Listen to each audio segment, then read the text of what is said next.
I knew something was wrong the moment I saw the neon orange violation notice stapled to my mailbox post. My name is Walter Grayson, and I had been living peacefully in the Meadowbrook Estates subdivision in Aurora, Colorado, for 3 years without a single problem. The neighborhood was nice enough, with its cookie-cutter houses and manicured lawns, and I kept to myself most of the time. I worked as a contractor, spent my weekends grilling on my back deck, and never bothered anyone. That morning in late April, I was carrying my morning coffee outside to check the mail when I spotted that cursed orange paper flapping in the breeze. I pulled it free and read the bold print at the top. Violation notice, immediate compliance required. My stomach dropped. What could I possibly have done wrong? I kept my grass trimmed, my trash cans were hidden behind the fence, and my house was painted in one of the approved neighborhood colors. I scanned down the page until I found the offense listed in black and white. Propane tank exceeding 100 pounds detected on property. All propane tanks over 100 pounds are strictly prohibited, per HOA Regulations Section 14.7b. Tank must be removed within 72 hours or face daily fines of $250. For questions, contact HOA Board President Patricia Hendricks. I read it 3 times, convinced I was missing something. My propane tank, the one I used for my grill. I walked around to my back deck where my large gas grill sat. Sure enough, my 120-pound propane tank was sitting right there where it had been for the past 2 years. I had upgraded to the larger tank because I did a lot of grilling and got tired of the small tanks running out during cookouts. It was a standard residential tank, safely installed by a licensed professional, and it had never caused a single problem. I grabbed my phone and dialed the number listed on the violation notice. A woman answered on the 3rd ring with a clipped, professional tone. Meadowbrook HOA, Patricia speaking. Hi, this is Walter Grayson from 847 Thornwood Drive. I just got a violation notice about my propane tank, and I think there might be some mistake. No mistake, Mr. Grayson. Our compliance officer conducted a routine inspection of the neighborhood yesterday and documented several violations, including your oversized propane tank. I tried to keep my voice level. I was not aware there was any rule about propane tank sizes. I have lived here for 3 years with this same tank. The rule was implemented at our March board meeting. All residents received notification via email. I pulled the phone away from my ear and quickly checked my email. I scrolled back through March and found nothing from the HOA. I did not receive any email about this. That is not my problem, Mr. Grayson. The policy is in effect and you have 72 hours to comply. Have a nice day. She hung up before I could respond. I stood there staring at my phone, feeling the first stirrings of anger building in my chest. This was absurd. A propane tank. I had never heard of an HOA regulating propane tank sizes, and it seemed like a ridiculous overreach even for an HOA. I spent the next hour researching online. I found plenty of information about HOA regulations regarding visible propane tanks from the street, but nothing about weight limits. Most of the forums I checked had people asking similar questions, and the consensus seemed to be that as long as the tank met local fire codes and was not a giant commercial tank, there should not be any issue. That gave me an idea. I looked up the non-emergency number for the Aurora Fire Department and made a call. After being transferred twice, I ended up speaking with someone in the fire marshal's office. Fire marshal's office. This is Deputy Chief Rodriguez. Hi, my name is Walter Grayson. I have a question about propane tank regulations for residential properties. Sure. What can I help you with? My HOA just sent me a violation notice saying I cannot have a propane tank over 100 pounds on my property. I have a 120-pound tank for my grill. Is that actually a fire code violation? There was a pause, then I heard papers shuffling. What is your address, sir? I gave him my address and waited while he looked something up. Okay, so you are within Aurora city limits. Our fire code allows residential propane tanks up to 420 pounds without any special permits or requirements, as long as they are properly installed and maintained. Anything over that requires a permit. Is your tank professionally installed? Yes, sir. I had it installed by Rocky Mountain Propane 2 years ago. Then you are well within code. A 120 tank is completely standard for residential use. Can I ask why your HOA is claiming it is a violation? That is exactly what I would like to know. They are saying it violates HOA regulations, not fire code. Deputy Chief Rodriguez let out a long breath. Sir, I cannot speak to what your HOA can or cannot regulate in terms of property restrictions, but I can tell you definitively that your propane tank does not violate any fire safety regulations. In fact, if your HOA is making claims about fire safety that contradict actual fire code, that is something we take seriously. Do you want me to make a note of this? Yes, please. They are threatening me with $250 daily fines if I do not remove it within 72 hours. Give me your contact information and the HOA contact information. I will have someone from our office reach out to them to clarify the actual fire code requirements. I provided all the information and hung up feeling slightly better. At least I had the fire department on my side. If this Patricia person wanted to play hardball with made-up regulations, she was about to find out that actual city officials did not take kindly to people misrepresenting fire safety rules. I went to work that day feeling confident that the issue would resolve itself. The fire department would call the HOA, explain that they were wrong, and the violation would be dropped. I was naive to think it would be that simple. 3 days later, I found another notice on my mailbox. This one was printed on red paper. Final notice: propane tank violation. Compliance deadline has passed. Daily fines of $250 are now in effect beginning April 29th. Total fines currently owed: $250. Please remit payment immediately and remove the prohibited item from your property. I was stunned. The fire department had not called me back, and apparently they had not made any difference with the HOA either. I immediately called Deputy Chief Rodriguez again.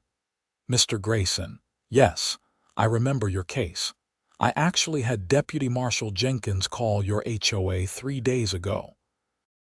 She spoke with a Patricia Hendricks, who insisted that the HOA has the right to impose stricter regulations than fire code, and that the weight limit was a valid HOA rule regardless of fire safety. Jenkins explained that they were misrepresenting fire safety if they were claiming this was a fire hazard, but the woman basically told her it was none of the fire department's business. So what can I do? Well, that is a civil matter between you and your HOA. What I can do is provide you with a written statement confirming that your propane tank meets all fire safety codes. That might help if you need to fight this legally. But I have to be honest with you. HOAs can be tough. They often have more power than people realize. He sent me the written statement via email within an hour. It was an official letter on fire department letterhead, stating clearly that residential propane tanks up to 420 pounds were permitted under Aurora Fire Code, and that my specific tank posed no fire hazard when properly maintained. Armed with this letter, I decided to attend the next HOA board meeting. According to the community website, Meetings were held the first Tuesday of every month at 7 in the evening in the community clubhouse. That gave me 4 days to prepare. I printed out copies of the fire department letter, researched Colorado HOA law, and even consulted with a real estate attorney for a free 30-minute consultation. The attorney told me that while HOAs did have broad authority to create rules, those rules had to be reasonable and could not contradict health and safety codes. He suggested I present my case to the board and document everything in writing. Tuesday evening arrived and I walked into the community clubhouse carrying a folder with all my documentation. The clubhouse was a small building with a kitchen, main room, and a couple of side rooms. About 15 other residents were scattered around the folding chairs facing a table at the front where the board members sat. Patricia Hendricks was exactly what I expected. She was a woman in her mid-50s with short blonde hair styled in that specific way that seemed universal among a certain type of middle-aged suburban woman. She wore a cream-colored blazer over a floral blouse and had reading glasses hanging from a chain around her neck. She sat in the center of the board table, flanked by 4 other board members who looked significantly less interested in being there. Patricia called the meeting to order at exactly 7 o'clock and launched into a discussion of various neighborhood business. She talked about the landscaping contract, the pool opening schedule, and some issue with the front entrance sign needing repair. I waited through 45 minutes of mundane discussion before she finally opened the floor for resident comments. I raised my hand immediately. Patricia looked at me with the kind of smile that did not reach her eyes. "Yes, you in the back. Please state your name and address." I stood up. "Walter Grayson, 847 Thornwood Drive. I am here about the violation notice I received regarding my propane tank." Her smile vanished. "Mr. Grayson, if you have questions about a specific violation, you should schedule a private meeting with me. This forum is for general community concerns. With all due respect, this is a general community concern. You are enforcing a rule that contradicts fire safety regulations, and I imagine I am not the only resident affected." Murmurs rippled through the other residents. A few people pulled out their phones, probably looking up their own propane situations. Patricia's face flushed slightly. "The board has every right to implement safety regulations that exceed municipal minimums. This is clearly stated in our governing documents. But it is not a safety regulation," I said, keeping my voice calm.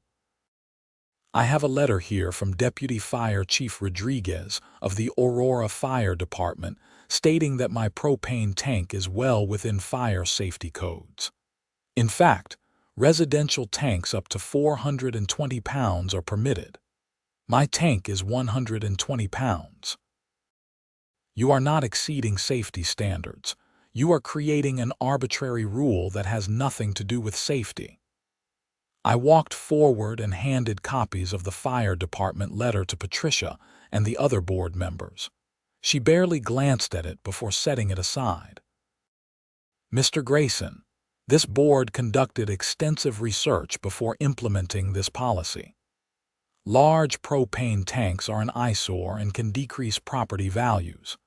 Additionally, they pose a potential explosion risk that this community should not have to bear." "That is not what the fire department says," I countered. "And my tank is on my back deck, not visible from the street. How is it an eyesore?" The compliance officer observed it during a routine inspection. "You mean someone was walking through people's backyards without permission?" Patricia's lips pressed into a thin line. "The HOA has the right to inspect properties for compliance violations. This is in the CC and Articus that you signed when you purchased your home." An older man in the front row raised his hand. "I have a question about that. I also have a large propane tank for my grill. I was never told this was a problem before. When exactly was this rule created? As I already explained to Mr. Grayson, the rule was voted on and implemented at our March board meeting. All residents were notified via email. I never got an email, the man said. Neither did I, a woman chimed in from the side. I check my email daily and there was nothing from the HOA in March, another resident added. Patricia held up her hand. Our email system shows that the notification was sent to all residents on our mailing list. If you did not receive it, you need to verify that your email address is current in our system. That is very convenient, I said. You claim you sent an email that nobody received, then you start issuing violation notices and fines. How many other residents have been fined for this? That is confidential information, Patricia snapped.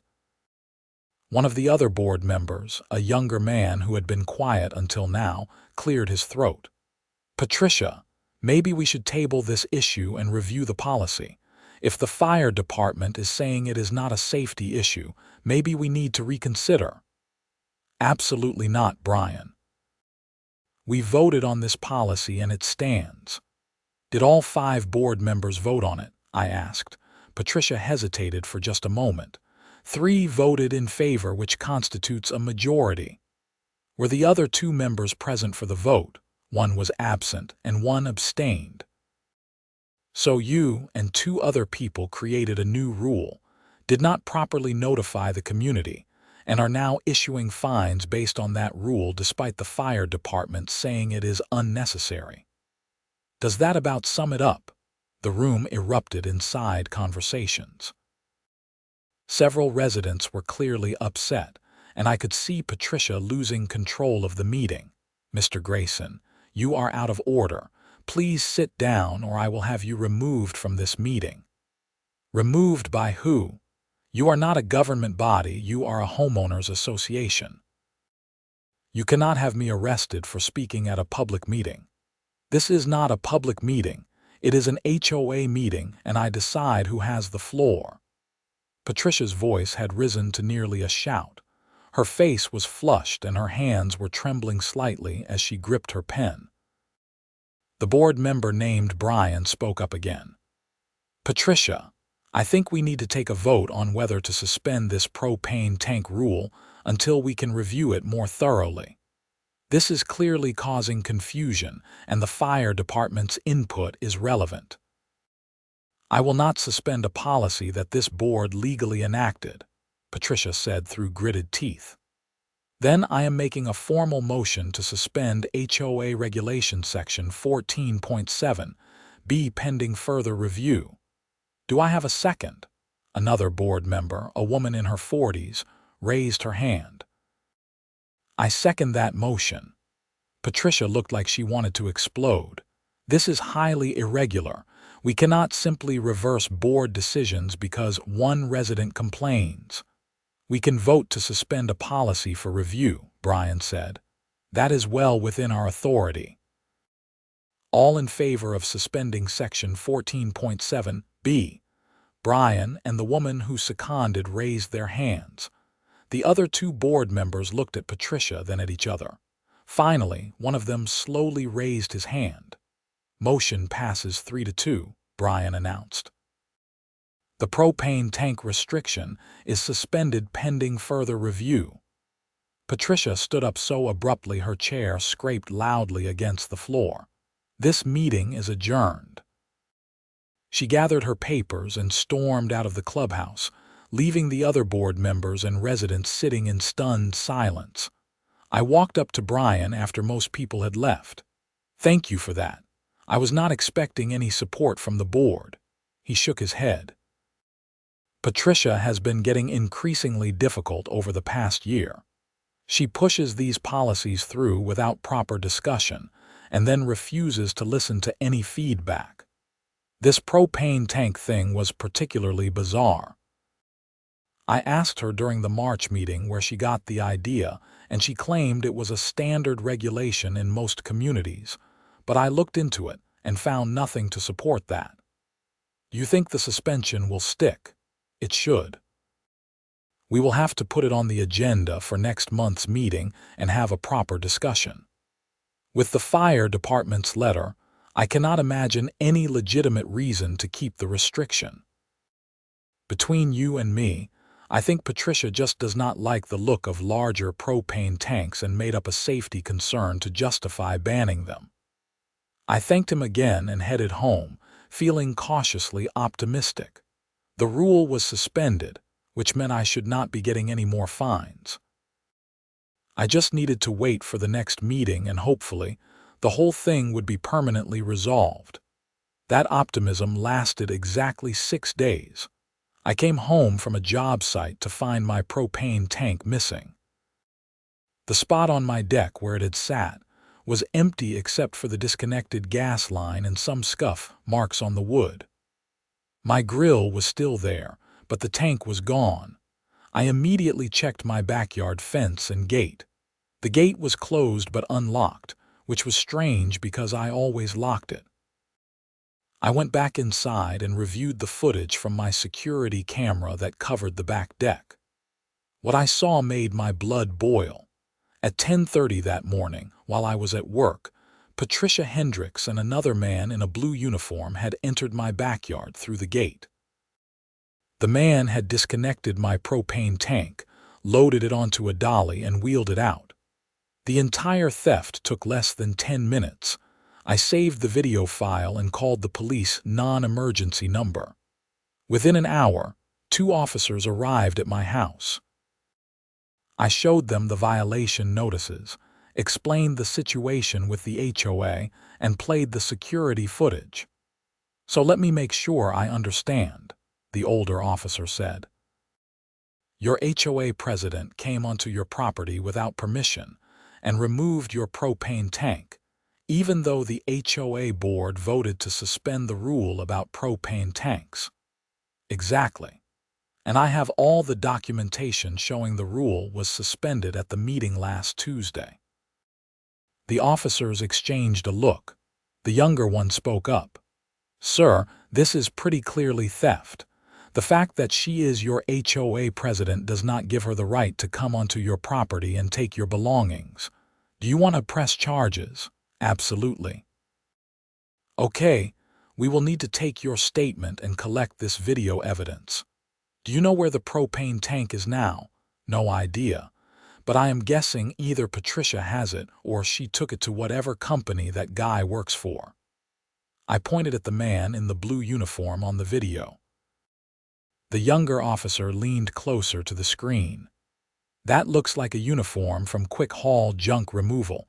See the logo on his shirt. We can follow up with them." The officers took my full statement, copied the security footage, and gave me a case number. They said they would contact Patricia Hendricks and attempt to recover my property. If she refused to cooperate, they would move forward with theft charges. I spent the rest of the evening researching whether I needed a lawyer. This whole situation had escalated way beyond what I had anticipated. I was also out the cost of the propane tank itself, which had been nearly $400 when I purchased it full of gas. The next morning, I received a call from Officer Martinez, the younger officer who had taken my statement. "Mr. Grayson, I wanted to update you on your case. We contacted Miss Hendricks last night, and she admitted to having your propane tank removed from your property. She claims she has the authority to do so under the HOA's governing documents, even though the board voted to suspend that rule. She says the suspension was not valid because proper procedures were not followed.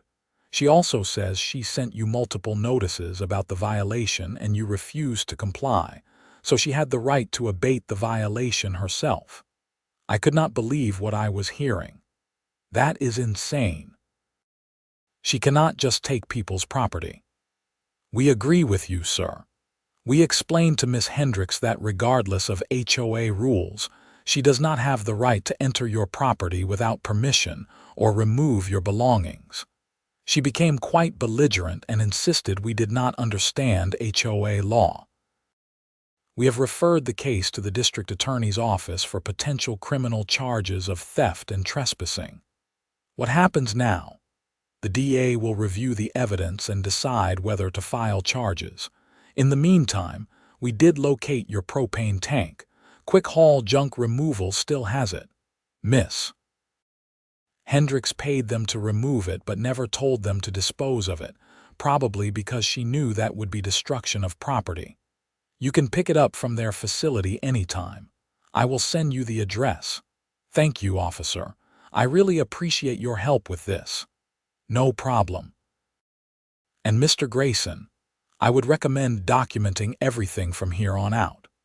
Keep copies of all correspondence, take photos, and maybe consider installing more security cameras. If Miss Hendricks is willing to steal your property in broad daylight, there is no telling what else she might do. That advice turned out to be prescient. I picked up my propane tank from Quick Haul that afternoon.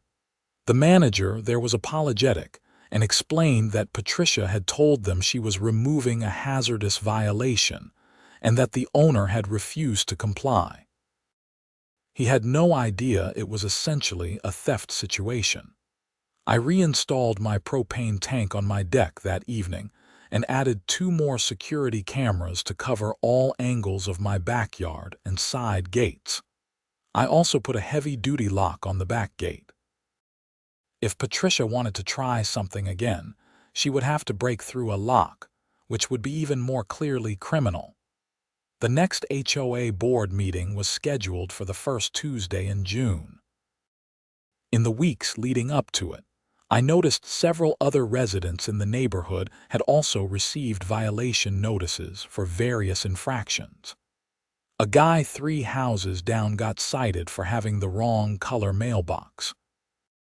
A young couple with a baby got a notice about leaving their trash cans visible from the street for more than 12 hours after pickup.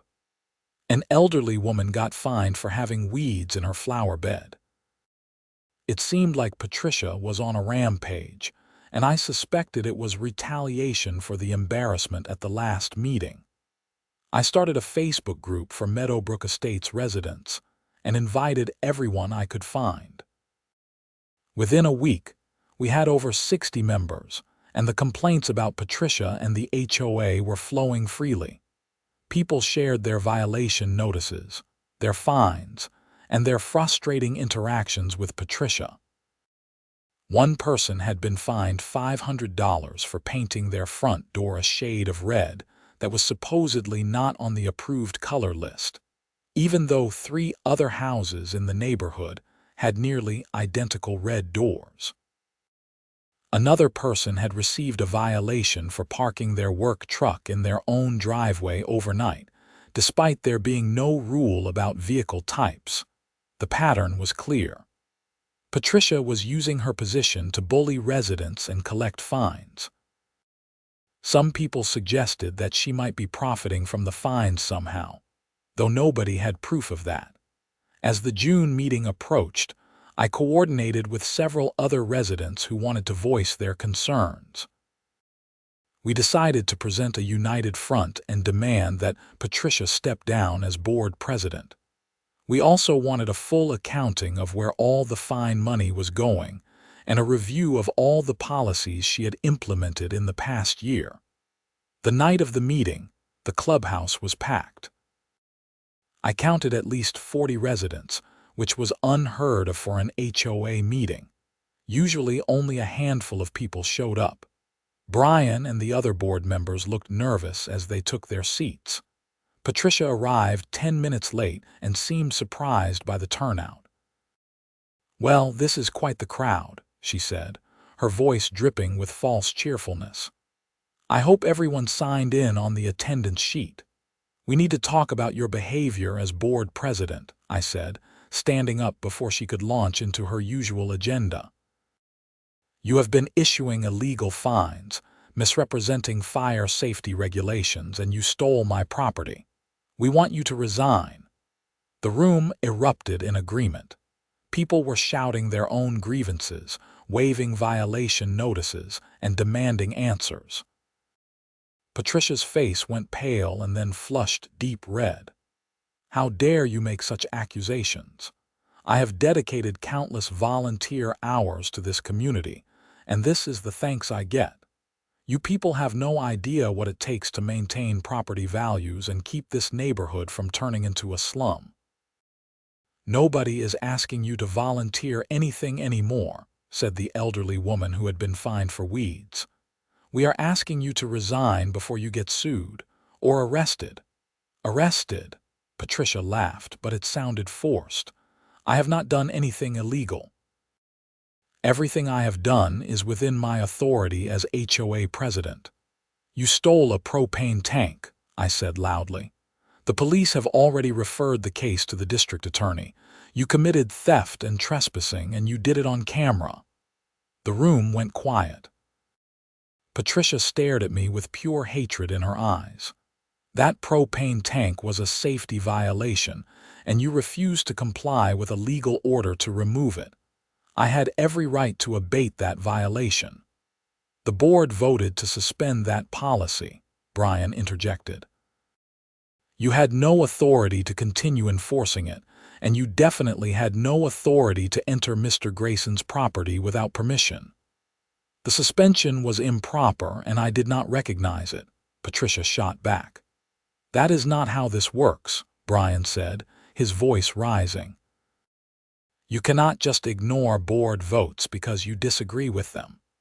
Patricia, I am making a formal motion for you to resign as board president effective immediately. If you refuse, I will motion for a vote to remove you from the board entirely. You cannot do that without cause, Patricia said, but her voice wavered.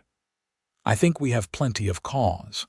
Theft, harassment of residents, abuse of authority, and failure to follow proper procedures. Do you really want us to list everything publicly? Patricia grabbed her papers and shoved them into her bag. Fine. You want to run this community into the ground, go ahead. I quit. All of you deserve whatever happens to this neighborhood without proper leadership. She stormed out for the second time in 2 months, slamming the clubhouse door behind her. The room sat in stunned silence for a moment, then someone started clapping. Soon everyone was applauding, and I felt a wave of relief wash over me. Brian took charge of the meeting, and we spent the next 2 hours going through various issues. The board voted to formally rescind the propane tank rule, along with several other questionable policies Patricia had implemented. They also voted to refund any fines that had been collected for those violations. Finally, they agreed to hire an independent auditor to review the HOA's finances and make sure everything was in order. As the meeting wrapped up, Brian pulled me aside. Thank you for standing up to her. I should have done it months ago, but I kept hoping she would calm down. She just kept getting worse. What happens now with the board? You are down 2 members.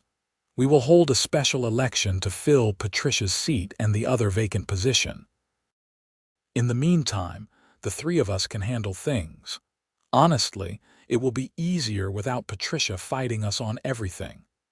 I left that meeting feeling like a weight had been lifted. The propane tank saga was finally over and the neighborhood could get back to normal, or so I thought. 2 weeks later, I received a certified letter from a law firm representing Patricia Hendricks. She was suing me for defamation, claiming that my accusations at the HOA meeting had damaged her reputation and caused her emotional distress. She was seeking $50,000 in damages. I immediately contacted the real estate attorney I had consulted with earlier. He reviewed the letter and laughed. This is a slap suit. Strategic lawsuit against public participation. She is trying to intimidate you into backing down. The good news is Colorado has strong anti-slap laws. We can get this dismissed pretty quickly and potentially make her pay your legal fees. How much is this going to cost me? Let me handle the initial response and motion to dismiss. If you are telling me the truth about everything that happened, This case has no merit. I will do it for $1,500 flat fee. If it somehow goes beyond that, we will discuss it, but I really do not think it will. I agreed and paid the retainer. My attorney filed a response and a motion to dismiss under Colorado's anti-SLAPP statute, arguing that my statements at the HOA meeting were protected speech about a matter of public concern. We also filed a counterclaim for malicious prosecution and included a request for attorney's fees. A month later, we had a hearing before a judge. Patricia showed up with her attorney, a slick-looking guy in an expensive suit. My attorney presented the security footage of Patricia taking my propane tank, the police reports, the fire department letter, and sworn statements from multiple HOA board members and residents about Patricia's behavior. The judge took about 5 minutes to review everything before ruling. Miss Hendricks, your lawsuit is frivolous and appears to be retaliation against Mr. Grayson for exercising his rights as a homeowner. Not only am I dismissing your case, but I am granting Mr. Grayson's request for attorney's fees under Colorado's anti-SLAPP statute. You will be responsible for paying his legal costs within 30 days. Additionally, I am forwarding this matter to the district attorney's office with a recommendation that they expedite their review of the theft charges. This court is adjourned. Patricia's attorney tried to say something, but the judge had already stood up and left the bench. I shook hands with my attorney, feeling vindicated but also exhausted. This whole mess had consumed months of my life. As we walked out of the courtroom, Patricia blocked our path. Her face was blotchy and her eyes were red-rimmed. "I hope you are happy," she hissed at me. "You have ruined my life over a stupid propane tank." "I did not ruin your life, Patricia. You did that yourself when you decided that being HOA president gave you the right to steal people's property and ignore fire safety regulations. That tank was dangerous. You were putting the entire neighborhood at risk, and nobody else had the backbone to do something about it." "The fire chief said it was not dangerous," I reminded her calmly. "You made that up to justify your control issues." My attorney put a hand on my arm. "Walter, let's go. Miss Hendricks, you should not be talking to my client." Patricia's attorney finally caught up and pulled her away, speaking to her in low, urgent tones. We left the courthouse, and I drove home, hoping that was truly the end of it. The district attorney did indeed expedite the review of Patricia's case. In August, she was charged with 1 count of theft and 1 count of trespassing.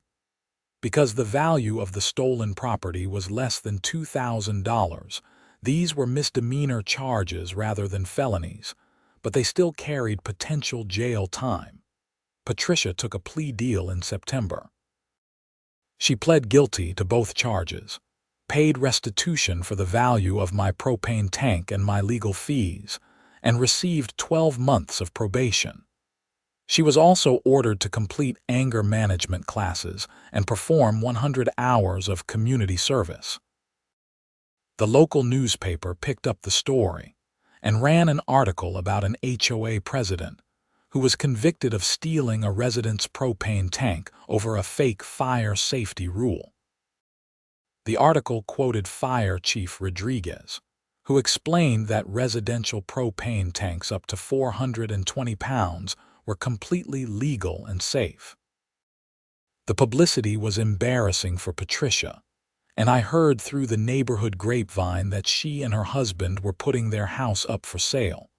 I felt a little bad about how everything turned out for her, but mostly, I just felt relieved. The whole ordeal had been stressful and expensive, even though I eventually recovered my costs. I had learned a valuable lesson about HOAs and the kind of petty tyrants who sometimes end up in charge of them. The HOA board held special elections in October, and 2 new members were voted in. Both were reasonable people who actually cared about the community, rather than just enforcing arbitrary rules. Brian was elected as the new board president and immediately set about reforming how the HOA operated. They implemented a new policy requiring proper notice for any rule changes, with at least 30 days for community input before a vote. They also created an appeals process for violation notices, so residents had a way to challenge fines they thought were unfair. Most importantly, they revised the compliance inspection procedures to require notice before entering private property, and they limited inspections to areas visible from public streets or common areas. The neighborhood became a much friendlier place after Patricia left. People were not afraid of getting random violation notices anymore, and there was a genuine sense of community that had been missing before. We started having regular neighborhood barbecues, and I made a point of inviting everyone to the first one so they could see my infamous propane tank in action.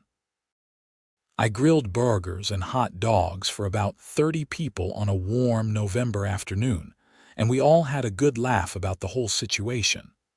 Someone brought a cake decorated with a cartoon propane tank on it, which I thought was hilarious. Even Brian came and gave a short speech thanking everyone for getting involved and standing up against the HOA abuse. One of my neighbors, a retired engineer named Tom, came up to me while I was flipping burgers. "You know, Walter, you did the whole community a favor by fighting Patricia on that propane tank thing. She had been getting worse and worse for over a year, but nobody wanted to be the one to challenge her. You took the heat and made it possible for the rest of us to speak up." "I honestly was just defending my own property," I said. "I did not set out to be some kind of HOA rebel." Sometimes that is how it starts. One person stands up, and then everyone else realizes they do not have to put up with the nonsense either. I have been in this neighborhood for 12 years, and I have seen 3 different HOA boards. Patricia's was by far the worst. The new board is doing a great job. As the afternoon wore on and people ate and chatted and kids ran around playing, I realized that this was what a neighborhood was supposed to be. People living their lives, helping each other out when needed, and not worrying about whether their propane tank was 5 pounds over some arbitrary limit. My propane tank is still on my back deck. It is still 120 pounds when full. It still violates the rule that Patricia tried to enforce. The difference is that the rule no longer exists, Patricia is gone, and I can grill in peace. The whole experience taught me several important lessons about HOAs and property rights. First, always read your CC and Articles carefully before buying a house in an HOA community. Second, know your rights and do not be afraid to challenge rules that do not make sense. Third, document everything and keep good records. And fourth, remember that HOA board members are just volunteers, not actual government officials, and they have to follow the same laws as everyone else. I also learned that fire codes exist for good reasons and are written by professionals who know what they are talking about. When someone claims something is a fire hazard, it is worth checking with the actual fire department rather than just taking their word for it. Deputy Chief Rodriguez and his team were incredibly helpful throughout the whole ordeal, and I made sure to send a thank you letter to the fire chief commending their professionalism. The financial cost of the whole mess ended up being close to $3,000 for my legal fees, even though I eventually got reimbursed. I also spent countless hours dealing with police reports, court dates, HOA meetings, and stress. But in the end, it was worth it. Not just for me, but for everyone in the neighborhood who was being bullied by an out-of-control HOA president. I ran into Patricia's husband at the grocery store about a month after they listed their house for sale. He looked tired and defeated. I nodded at him, and he nodded back, but we did not speak. I did not feel any satisfaction in his obvious discomfort. The whole situation had been unnecessary and could have been avoided if Patricia had just listened to reason from the beginning. Their house sold in December, and they moved out right before Christmas. I heard they relocated to a different suburb on the other side of Denver. I hoped for their sake that Patricia had learned something from the experience, but I honestly doubted it. People like her rarely change. The new year brought a sense of normalcy back to Meadowbrook Estates. The HOA was functioning properly. People were following reasonable rules, and there was no atmosphere of fear and intimidation hanging over the neighborhood. I continued to grill regularly on my back deck with my perfectly legal 120-pound propane tank, and nobody said a word about it. I even got a new next-door neighbor in February, a young couple named Mike and Sarah with a 2-year-old daughter. They were first-time home buyers and seemed excited about the neighborhood. When they introduced themselves, Sarah noticed my propane tank and mentioned that they were planning to get a grill once the weather warmed up. "Get whatever size tank you want," I told them. "Just make sure it is installed properly and meets fire code. The HOA does not regulate propane tanks anymore." "That is good to know," Mike said. "Our realtor mentioned something about the HOA here being strict, but the recent reviews online said the board was much better now." "Yeah, there was a change in leadership last year. The new board is great, very reasonable, and they actually listen to residents." I gave them Brian's contact information in case they had any questions, and they seemed relieved that the HOA was not going to be a problem.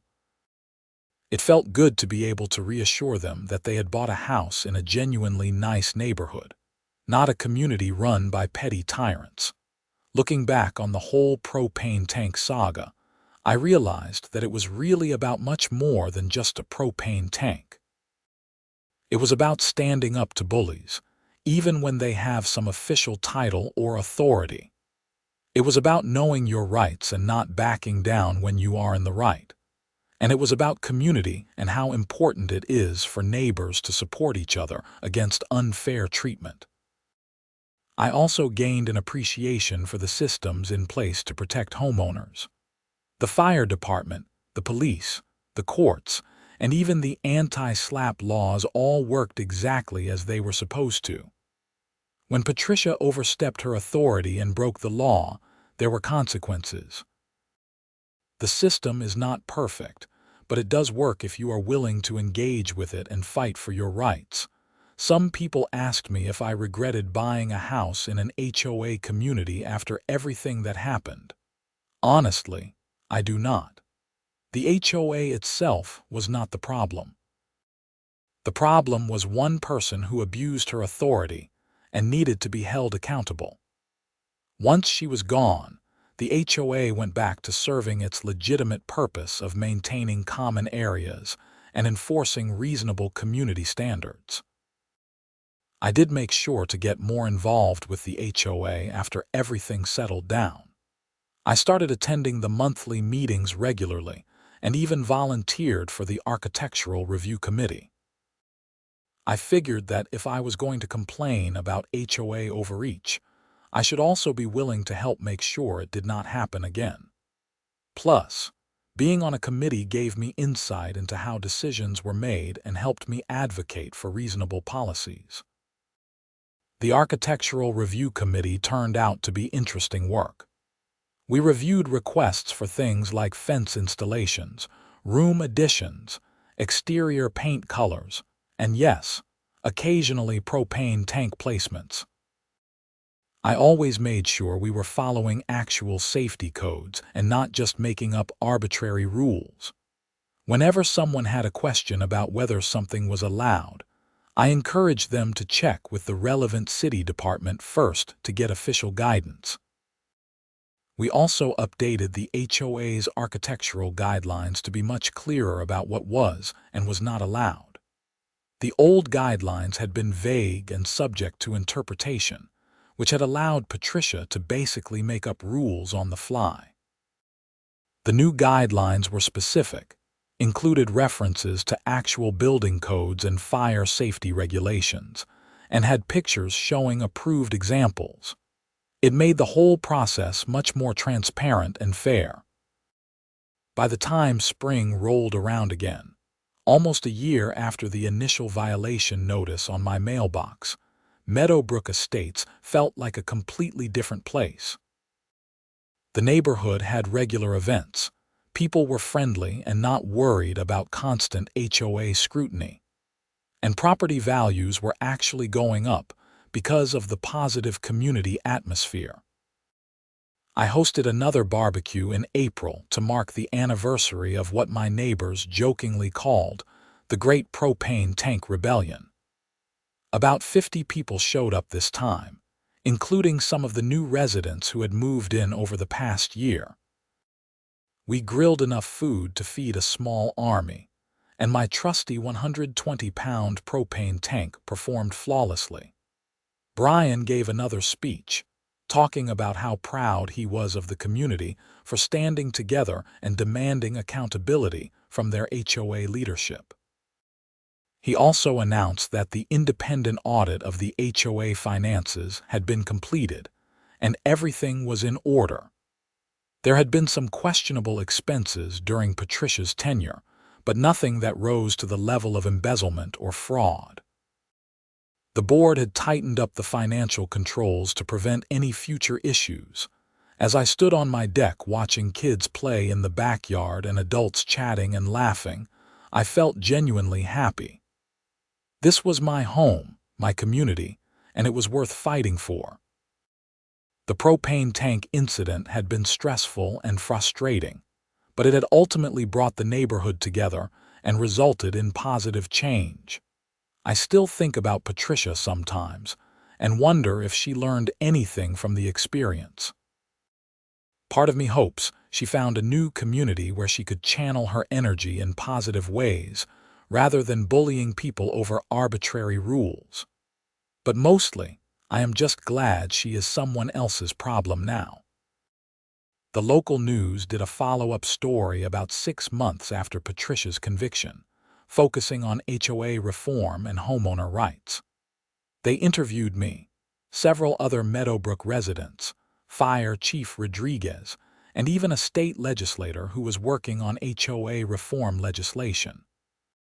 The story highlighted how HOAs need proper oversight and how important it is for residents to stay engaged and hold their boards accountable. The legislator mentioned that Colorado was considering new laws to make it easier for homeowners to challenge unfair HOA rules and to impose penalties on HOA board members who abuse their authority. She specifically cited my case as an example of the kind of abuse that needed to be prevented. I testified at a committee hearing in the state legislature about my experience, which was nerve-wracking but also felt important. The legislation eventually passed and was signed into law. It required HOAs to provide clearer notice of rule changes, created a streamlined process for homeowners to appeal violations, and imposed personal liability on board members who knowingly violated homeowner rights. It was not a complete overhaul of HOA law, but it was a step in the right direction. I received letters and emails from people all over Colorado who had similar experiences with overbearing HOA boards. Some of their stories were even worse than mine. One person had been fined thousands of dollars for installing a wheelchair ramp without pre-approval, even though they had a disabled child and the ramp was medically necessary. Another person had been threatened with foreclosure over a dispute about a tree on their property. The letters were heartbreaking and reinforced how important it was to keep fighting for homeowner rights. As time went on and the drama faded into memory, I settled into a comfortable routine in Meadowbrook Estates. I continued my contracting work, maintained my house and yard to reasonable standards, and grilled regularly on my back deck. My propane tank remained right where it had always been, a silent monument to the power of standing up for yourself. I also started a tradition of giving new residents in the neighborhood a welcome basket with some basic information about the community, including the contact information for board members, a copy of the HOA rules, and a printed copy of Fire Chief Rodriguez's letter about propane tanks. I included a note explaining the importance of knowing your rights and not being afraid to question rules that did not make sense. Several new residents told me they appreciated the information and felt more confident about living in an HOA community, knowing that the board was reasonable and accountable. The whole experience changed how I thought about community involvement and civic engagement. Before the propane tank incident, I had been content to keep to myself and not get involved in neighborhood issues. Now, I understood that democracy requires participation, even at the level of a homeowners association. If good people do not step up and get involved, then petty tyrants like Patricia will fill the vacuum and make everyone miserable. I thought about running for the HOA board myself at one point, but decided against it. I was happy to serve on committees and attend meetings, but I did not want the responsibility of being a board member.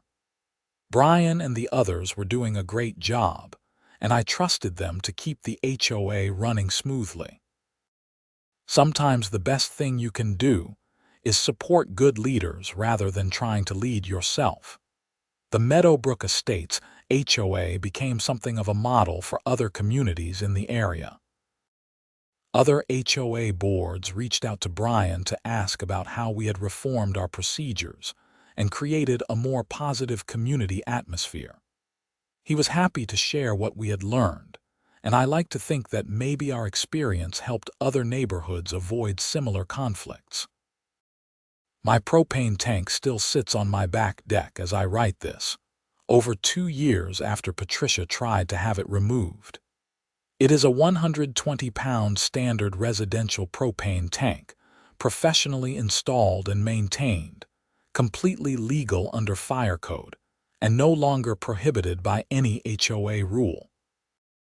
I grill at least once a week during the warm months and host regular neighborhood barbecues. The tank has never exploded, never caused any safety issues, and never decreased anyone's property values. In fact, property values in Meadowbrook Estates have increased faster than the surrounding areas over the past 2 years. Real estate agents cite the strong community atmosphere and reasonable HOA as selling points. People want to live in a neighborhood where they can enjoy their homes without fear of arbitrary rules and harassment. Who would have thought? The whole saga taught me that sometimes the smallest things can become the biggest battles, and those battles can change entire communities.